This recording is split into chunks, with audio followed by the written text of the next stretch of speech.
Assalamualaikum dan salam sejahtera kepada semua pengguna-pengguna dan pengedar serta stokis dan kaki tangan yang terlibat dalam Magnetic Aura.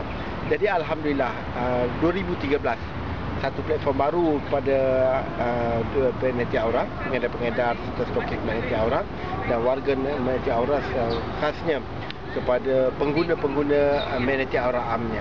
Jadi Magnetic Aura 2013 telah mengeluarkan satu produk yang dinamakan Magnetic Aura Wallet Blue. Sebenarnya produk ini dirancangkan untuk dipasarkan di luar negara, di United Kingdom. Tetapi atas permintaan daripada pengguna-pengguna, pengedar dan juga Duta Maligno, Datuk Maligno, supaya produk Magnetic Aura ini dipasarkan di Malaysia. Jadi ambil peluang anda.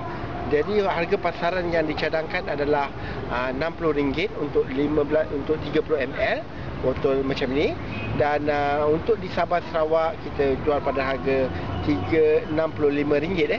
Jadi orang kata insya-Allah produk Magnetic Aura ni dengan orang kata promosi dan orang kata kemujarapannya yang berterusan, insya-Allah kita akan dapat harap dapat satu peluang baru, dan insya-Allah dalam masa yang terdekat kita akan keluar dalam surat khabar Metro dan impaknya kita akan dapat rasai kesannya, bagaimana orang kata sambutan yang akan meluas. Jadi kepada mereka yang belum lagi mencebur diri dalam bisnes Magnetic Aura, jadi jangan tunggu lagi, rebut peluang anda. Terbaik.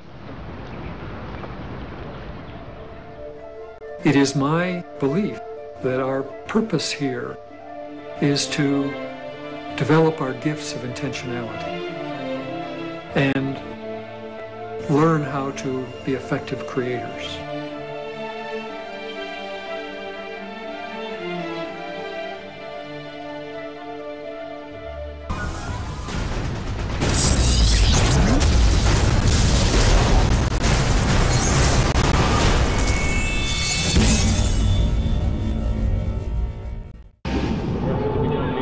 Aura yang akan menguatkan lagi tenaga tinju kita yang besar.